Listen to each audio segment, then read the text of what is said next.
Je vais commencer tout de suite, mais je pense que cette conférence-là va beaucoup rebondir sur la conférence qu'on a eue plus tôt là, sur Echénov et les Grandes Blondes par Sarah Bédard-Millet, enfin l'ouvrir. Pourquoi proposer dans le cadre de ce colloque une étude comparée de Lady in the Looking Glass et du ravissement de Lodwigstein? Par-delà le fait qu'ils font mention explicitement de l'objet miroir, en quoi ces deux textes, écrits donc à quelques 35 ans d'intervalle, le premier en 1929 et le second en 1964, par deux auteurs issus de courants littéraires somme toute fort distincts, peuvent être rapprochés et fournir une réflexion enrichissante sur le thème qui nous occupe aujourd'hui. J'entends montrer que c'est l'activité de négociation entre l'objet de la narration et l'objet de la narration, c'est-à-dire entre l'objet qui est la cible de la narration et l'objet produit par elle, qui permet de penser conjointement la fonction du reflet dans la nouvelle de Virginia Woolf et dans le roman de Duras. The Lady in the Looking Glass et le ravissement de Lodwigstein ont en effet en commun la volonté explicitement articulée par leur narrateur d'atteindre un objet imprenable qui est dans les deux cas sujet féminin. Ainsi, l'entreprise narrative se fait-elle tentative d'avoir prise sur ces femmes en même temps que celles-ci subissent, du fait de cette narration elle-même, une destitution subjective. Évidemment chez Isabella, donc le personnage de la nouvelle de Woolf, et des personnalisations chez Loll. Or, dans ce jeu d'images et de regards qui régit la relation narration-objet visé, quelque chose advient qui n'en est, si par ailleurs toujours en quelque sorte décalé de l'objet lui-même, pas moins objet. Et c'est cette production qui, précisément, me semble devoir être la manière de lecture et la matière de lecture de ces deux œuvres, prises séparément, mais surtout lorsque mises en commun. La question qui me guidera ici est donc la suivante. Dans cette mise en récit, qui est aussi courbe asymptotique du désir vers son objet, qu'est-ce qui se perd? Et la réponse est peut-être évidente, mais qu'est-ce qui, par ailleurs et surtout, vient à l'être? Alors. L'œuvre de Virginia Woolf est tout entière traversée par le problème de l'inadéquation du mot et de la chose. Green in nature is one thing, green in literature another. Remarquez avec dépit un Orlando penché sur ses manuscrits. L'enjeu est celui de trouver une manière de dire qui puisse rendre compte de cette vérité fragile, qu'il s'agit à tout prix de préserver de la violence de la description positiviste qui, toute tournée vers les faits, escamote le mouvement, l'intime, la conscience, autant de matières premières de l'écriture woolfienne. À cette menace répond la première phrase de The Lady in the Looking Glass. Je la cite. People should not leave looking glasses hanging in their rooms any more than they should leave open checkbooks or letters confessing some hideous crime. Si le reflet trahit, et c'est tout le drame d'Orlando écrivain, c'est qu'il paralyse. J'ai complètement oublié de faire des résumés des œuvres que j'ai à l'étude aujourd'hui, mais rapidement, la nouvelle de Woolf, c'est une nouvelle assez courte de 9 pages, 9 ou 10 pages, et essentiellement, c'est le narrateur, One, qui essaie de traquer son objet, donc Isabella, depuis la chambre de cette femme-là, et en l'absence de cette femme-là surtout. Éventuellement, elle reviendra, mais elle n'est pas là. Elle n'est pas là pendant les premières pages, du moins. Alors, au tout début de la nouvelle, le narrateur observe la chambre d'Isabella tour à tour directement et à travers le reflet qu'en donne le miroir. Et il remarque, je cite encore, Meanwhile, since all the doors and windows were open in the heat, there was a perpetual sighing and ceasing sound, the voice of the transient and the perishing, it seemed, coming and going like human breath, while in the looking glass things had ceased to breathe and lay still in the trance of immortality. Dans la citation. Miroir unificateur, donc, dont on a parlé, qui rappelle celui de Lacan, dans lequel l'enfant reçoit l'image d'une forme totale, la Gestalt, on a nommé aussi, de son propre corps, pourtant contraire à la turbulence de mouvement dont il s'éprouve l'animé. De la chambre et de ses secrets, la lentille de la narration, je vous l'ai dit, se déplacera éventuellement vers Isabella elle-même, sans toutefois que celle-ci soit nécessairement présente à la scène. Je cite encore, Isabella did not wish to be known, but she should no longer escape. It was her profounder state of being that one wanted to catch and turn to words The state that is to mind what breathing is to the body, what one calls happiness or unhappiness. Fin de la citation. Or, justement, cette intimité de la conscience pose un problème similaire à celui rencontré plus tôt avec les objets. Vous remarquerez aussi que Woolf a nommé pour les deux le verbe respirer. Alors, her mind was like her room, in which lights advanced and retreated, came pirouetting and stepping delicately, spread their tails, pecked their way, and then her whole being was suffused, like the room again, with a cloud of some profound knowledge, some unspoken regret, and it was full of locked drawers, stuffed with letters, like her cabinets.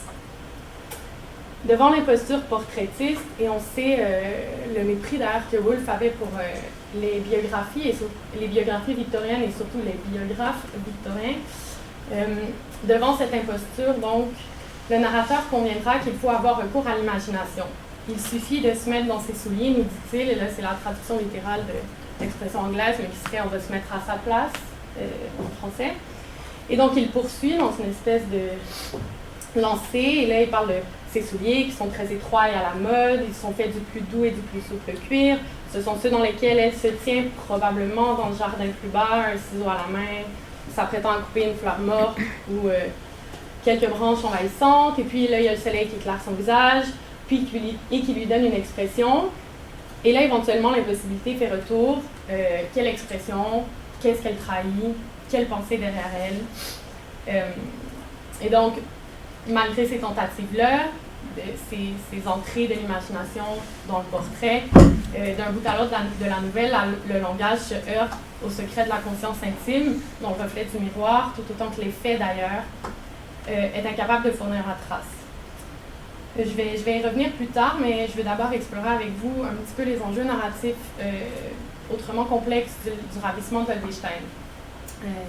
Encore ici, je vais me permettre une petite incise. Le ravissement d'Ölwestein est un roman assez court de Duras aussi, raconte finalement, c'est la tentative de Jacques Hold d'atteindre à Ölwestein, qui est la meilleure amie de sa femme à lui, finalement, ou d'une femme avec qui il a une relation. Et cette Lol, on en sait peu de choses, mais on sait qu'elle a subi un événement assez marquant, qui était cette nuit, finalement, au casino de T-Beach, où son amant à elle est parti avec une autre femme, après une danse. Et elle a été laissée toute seule, et on dit depuis qu'elle est folle. Elle est devenue folle. Donc, certains ont décrit l'écriture de Marguerite Duras comme une écriture de l'absence, absence de parole sur fond de laquelle se négocieraient des silences plus éloquents que les mots eux-mêmes. C'est souvent l'empêchement, du moins à mon avis, qui permet de mesurer la portée de se dire troué. Le titre du roman qui nous occupe ici insiste déjà sur l'impossibilité d'une parole. Empêchement comme impossibilité de nommer cette femme qui déjà a perdu la dernière lettre de son prénom, le A de Lola, et qui ne garde du nom du milieu, Valérie, que l'initiale, V donc. Aussi, la formule de Paul Ricoeur me semble tout appropriée ici.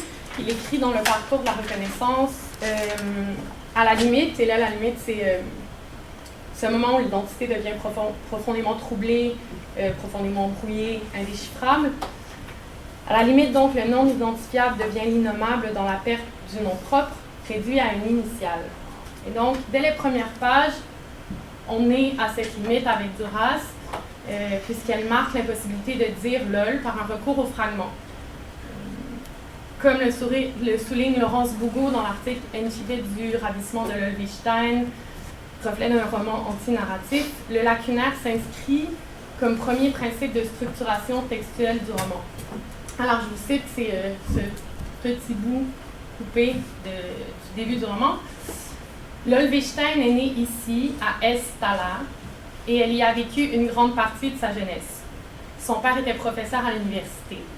Elle a un frère plus âgé qu'elle de 9 ans. Je ne l'ai jamais vu. On dit qu'il vit à Paris. Ses parents sont morts. Je n'ai rien entendu dire sur l'enfance de l'Ölwestein qui m'est frappée, même par Tatiana Karl, sa meilleure amie, durant leurs années de collège. Et un peu plus loin, je ne crois plus rien de ce que dit Tatiana, je ne suis convaincue de rien. Fin de la citation. Donc, là où on pourrait s'attendre à trouver une mise en contexte du récit, au moins quelques détails signifiants sur le narrateur, Duran ne nous offre, vous l'aurez remarqué, qu'un tissu de privation. D'abord, le nom de Lol reste incomplet, on l'a dit, mais son âge aussi est omis, sinon que par une mise en relation avec celui de son frère. Elle a 9 ans de plus que lui. Mais celui-là aussi reste dessus, donc on n'est pas nécessairement très avancé. Encore, on ignore la manière dont ses parents sont morts et à quel moment. Nous n'assumons le lieu de résidence de son frère qu'en consentant au oui-dire dont on ignore la source. Nous savons que Lol a eu une enfance, mais comprenons qu'elle ne sera pas matière à récit. Et le narrateur lui-même, que nous savons masculin de par la conjugaison de l'attribut, se dérobe à toute identification.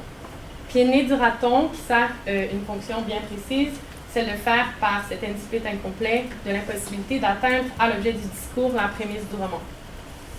L'attente est donc déçue avant même d'être actualisée, et Duras fait ainsi de la présence de l'absence le nœud indéniable mais productif de son œuvre, et cela à la fois dans le récit et dans la narration elle-même. De cet objet LOL, la lectrice assistera donc au dédoublement. LOL comme objet du désir de Jacques, dont on saura un peu avant le milieu du roman d'ailleurs qu'il est le narrateur, et elle, l'objet de son discours. Je cite ici, en essayant de l'accentuer, moi j'ai pas pensé à faire un PowerPoint, ça aurait pu aider, mais je vais essayer de souligner où je crois qu'il faut que ce soit souligné. Alors, comme la première fois, LOL est déjà là sur le quai de la gare, presque seul. Les trains des travailleurs sont plus tôt. Le vent frais court sous son manteau gris. Son ombre est allongée sur le pied du quai, sur la pierre du quai, vers celle du matin. Fin de la citation. LOL est donc presque seul, c'est-à-dire presque une, redoublée de son ombre. LOL, jamais une, plutôt. Toujours plus morcelée à mesure que s'accentue le processus de dépersonnalisation et que le pronom, éventuellement, prend le pas sur le prénom lui-même. Swad Kirby remarque, et je la cite, ce prénom de LOL est un peu comme un L à rebours ou en miroir. L'un et l'autre, elle et LOL, peuvent se lire dans les deux sens en parfait palindrome. Il y a là, entre le pronom et le prénom, une symétrie qui est asymétrique, car elle, avec un S ici, au pluriel, LOL et elle, ne coïncident jamais complètement dans le corps du texte. Fin de la citation. Dissociation, rupture du sujet, d'autant plus accusée que la narration s'assure de la traduire dans la forme même du dire. Je reprends l'argument de Kirby ici qui attire l'attention sur ce passage où le sujet se fait étranger à lui-même par l'utilisation de la double désignation. Je parle encore de elle et LOL. J'ouvre la citation et j'essaie de faire ça clairement. Alors, elle ne se demande pas d'où vient la faiblesse merveilleuse qui l'a couchée dans ce champ. Elle la laisse agir, la remplir jusqu'à la suffocation, la bercer nullement, impitoyablement, jusqu'au sommeil de LOL Weisstein. Vous voyez, c'est elle, c'est bien LOL, mais c'est elle qui se laisse bercer jusqu'au sommeil de son autre, finalement. S'ajoute à ce dédoublement, évidemment, l'incapacité explicite du narrateur à répondre de sa fonction. Je vous cite Jacques. Aplanir le terrain, le défoncer, ouvrir des tombeaux où LOL fait la morte, me paraît plus juste du moment qu'il faut inventer les chaînons qui me manquent dans l'histoire de LOL Weisstein que de fabriquer des montagnes, d'édifier des obstacles, des accidents. Et je crois, connaissant cette femme, qu'elle aurait préféré que je remédie dans ce sens à la pénurie des faits de sa vie. Fin de la citation. Alors Jacques, comme le narrateur de Woolf plutôt, fait mention de son recours, explicitement mention de son recours à l'imagination pour pallier à son ignorance. Il dit bien du moment qu'il faut inventer des chaînons, les chaînons qui me manquent. Et c'est une impéritie qui est d'ailleurs réitérée dans le verbe. J'invente revient beaucoup. Ici, j'imagine. Là, je crois. Ici, je vois. Pas toujours très clairement. Et rarement seulement je sais, c'est-à-dire Jacques sait, très très rarement. Ces défectuosités et ces résistances narratives ont bien sûr pour effet de souligner dans la forme du texte ce qui nous est donné dans le contenu, soit que l'accès du narrateur à son objet se dispute à travers le prisme d'un fantasme ou de l'amour, et ici les deux, dans ce cas bien précis, les deux se confondent. Autrement dit, la narration est tout entière désir, poursuite d'un objet à jamais fuyant, et donc poïèse, parce que construction à la fois d'une image qui, adéquate ou non, c'est une autre question, puisse permettre d'atteindre, pour Jacques du moins, à la jouissance. À travers cette écriture du trauma, où se rejoue la nuit du casino de Key Beach, le ravissement est vécu avant tout comme dépersonnalisation par laquelle LOL est rendue étrangère au monde et à sa propre histoire, dépossédée de mots pour exprimer à la fois l'Inen et l'Umwelt. Alors, je vous cite un moment où il y a un moment dans le texte, c'est assez tôt, mais LOL cesse de parler. Elle parle les mots. Puis, LOL cessa de se plaindre de quoi que ce soit. Elle cessa même petit à petit de parler. Sa colère vieillit, se découragea. Elle ne parla que pour dire qu'il lui était impossible d'exprimer combien c'était ennuyeux et long d'être LOL Wittstein. Et si j'attire votre attention, c'est encore le même processus de duplication. Elle parle pour dire comment c'est long d'être LOL Wittstein. Alors, on lui demandait de faire un effort. Elle ne comprenait pas pourquoi, disait-elle. Sa difficulté devant la recherche d'un seul mot paraissait insurmontable. Elle parut n'attendre plus rien. Pensait-elle à quelque chose, à elle, lui demandait-on. Elle ne comprenait pas la question. On aurait dit qu'elle allait de soi et que la lassitude infinie de ne pouvoir se déprendre de cela n'avait pas à être pensée, qu'elle était devenue un désert dans lequel une faculté nomade l'avait lancée dans la poursuite interminable de quoi, on ne savait pas, elle ne répondait pas. Fin de la citation. Alors pourquoi priver LOL de mots ici? Jacques Lacan répondrait, on l'a vu à plusieurs reprises aussi, que peut-être cette brèche dans l'ordre symbolique accentue la déréalisation, c'est-à-dire que LOL rétrograderait au stade d'avant l'accès à la subjectivité dans et par l'universel du langage. Maintenant, est-ce que ces mots consacrent la folie de LOL Wittstein? Parce que c'est une formule qui revient, LOL Wittstein était folle, LOL Wittstein est folle, LOL est folle, sous toutes les dérivations possibles. Mais le fou parle souvent, et parfois il parle beaucoup. Formellement, c'est-à-dire par-delà sa prétendue nature symptomatique, cette privation langagière réitère surtout, me semble-t-il, la nécessité d'une lecture méfiante, dans la mesure où Auld perd alors le moyen du discours rapporté. Là, il ne dira plus rien. Pour atteindre à celle qui soustrait donc au dire, à celui du narrateur, en même temps qu'à ses propres mots à elle, le narrateur assumera le rôle du voyeur vu. Dans un curieux revirement, il deviendra donc, à mesure qu'il regarde LOL le voir, et à mesure qu'il rapporte cette expérience particulière, l'objet de son propre regard. Titi Rantanen écrit, et je cite, parce que c'est très bien dit, et ça s'applique pour beaucoup d'autres œuvres de Duras, je pense. In this embedded structure, he steps outside of his own primary experience and turns the narrating gaze inward through this female gaze, which is always already narrated, thus objectified. As Auld chooses to be Law's object, he transforms into some kind of fetish also to himself. In the hermeneutic universum of Duras' fiction, gazing you is gazing me simultaneously. Fin de la citation. Ce voyeurisme en miroir, donc, ultimement autoréflexif, trouve une de ses plus puissantes expressions dans le fameux passage de la scène de la réunion secrète, à l'Hôtel des Bois. De l'extérieur, LOL observe à travers la fenêtre qui donne sur cette chambre où se retrouvent Jacques et Tatiana. Et donc, dans un champ, le passage, j'ai cité le sommeil de LOL Wittstein, en fait, elle est dans ce champ. Et elle regarde à la fenêtre sa meilleure amie et son amant. Alors, je cite, « Il devait y avoir une heure que nous étions là tous les trois, qu'elle nous avait vus tour à tour apparaître dans l'encadrement de la fenêtre, ce miroir qui ne reflétait rien et devant lequel elle devait délicieusement ressentir l'éviction souhaitée de sa personne. » Cette fenêtre est donc, c'est écrit, ultimement moins fenêtre que miroir, dont l'absence de reflet permet à LOL, justement, de se réinventer une histoire à travers la production imaginaire d'une autre image spéculaire. Et cette image spéculaire, cette nouvelle image, c'est une triangularité nouvelle, LOL, Jacques et Tatiana, donc, qui remplace l'ancienne triangularité, celle de la nuit du casino de Key Beach, où son amant est parti avec l'autre femme, Streeter, de laquelle elle sera, donc, de cette triangularité, elle sera évidemment témoin toujours, mais au moins maître d'œuvre. Dans le roman de Duras, toutes les relations entre les personnages, presque toujours indirectes, c'est-à-dire affectées en amont par le dire ou par le fantasme, se construisent à travers le prisme de la vision et personne n'y échappe, ni Tatiana, ni Lol, ni le narrateur lui-même qui, comme le signale Lacan dans son hommage à l'auteur, je cite, n'en est en tout cas pas simple montreur de la machine, mais bien un de ses ressorts et qui ne sait pas tout ce qu'il y prend. Cette structure textuelle fait apparaître de manière expresse que l'édifice narratif doit être reçu lui-même et peut-être plus que tout autre objet comme matière à récit. Plus important encore que l'histoire de Lol, à laquelle elle est de toute façon elle-même étrangère, ce qui se dévoile dans le dire trouvé d'un narrateur pris à son propre jeu.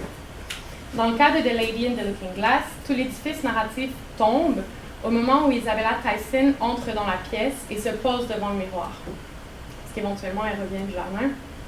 Celle qui était absente se vide de toute qualité dans l'apparition pour mettre en lumière l'échec presque pathétique de la narration. Plus encore qu'il n'échappe donc, l'objet dans ce cas est comme les meubles plutôt expire. Je cite la fin de la nouvelle. Here was a woman herself. She stood naked in that pitiless light. And there was nothing. Isabella was perfectly empty. She had no thoughts, she had no friends, she cared for nobody. Aussi, le reflet est-il le lieu d'une trahison, évidemment brusque et totale. Isabella est, semble-t-il, encore plus absente que lorsqu'elle n'y était pas. People should not leave looking glasses hanging in their room. C'est la première, mais c'est aussi la dernière phrase de la nouvelle de Woolf. Or, au fil de la performance narrative, qui est elle aussi tout entière voyeurisme, quelque chose comme de l'inconfort. C'est que la question revient sans cesse à l'esprit de savoir si ce narrateur, ce One, a été invité là où il est ou non. Devant les deux entités closes que sont son soliloque et Isabella Tyson comprise comme objet de désir, et j'entends ici désir comme stricte poursuite de l'objet à représenter, ce qui semble résolument manquer ici, c'est quelque chose comme une rencontre intersubjective. Ce qui nous ramène au roman de Duras, où le voyeurisme est en quelque sorte circulaire. Là où chacun se dérobe constamment à la vue de l'autre, à la vue et au dire, chacun se sait pourtant cible du regard de l'autre et regarde lui-même cet autre regardant pour se mieux voir soi-même. Aussi, le reflet spéculaire est-il ici relationnel en ce qu'il construit tous les termes du récit, faisant de la tâche de distinguer l'objet et de son reflet une entreprise stérile, insignifiante.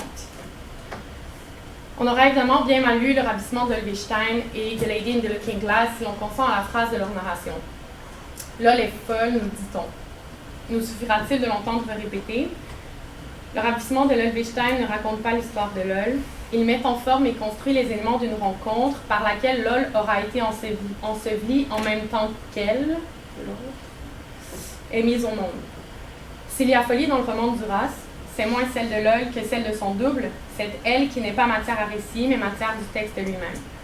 C'est cette seconde folie, celle qui permet au personnage de prendre cette femme dont l'existence fait défaut dans leur monde, cette folie qui se retrouve en aval donc, résultat et fonction de l'écriture elle-même, qu'il nous faut réfléchir dans ce qu'elle accuse dans sa réitération. Être dans le jeu de la littérature, vous le savez, on sait, c'est aussi parfois être lié ce que l'on a devant les yeux. Green in nature is one thing, green in literature is another. Ce n'est donc plus la femme qu'il faut tenir pour l'objet de notre lecture.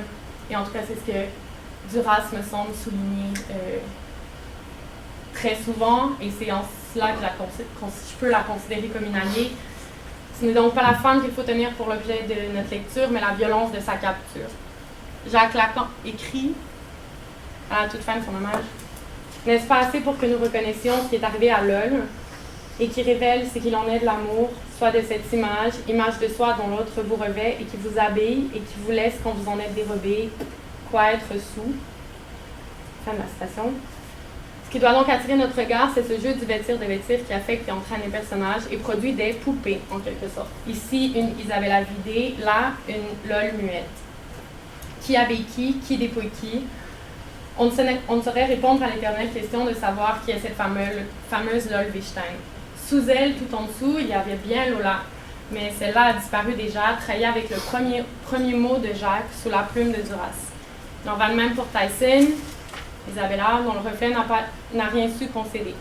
Vaut mieux peut-être diriger notre lecture de façon à décrire comment s'articule le ravissement ou le revêtement, l'habillage des spectres, qui sont, me semble-t-il, les seuls objets que nous rendent un peu les mots de Woolf et de Duras.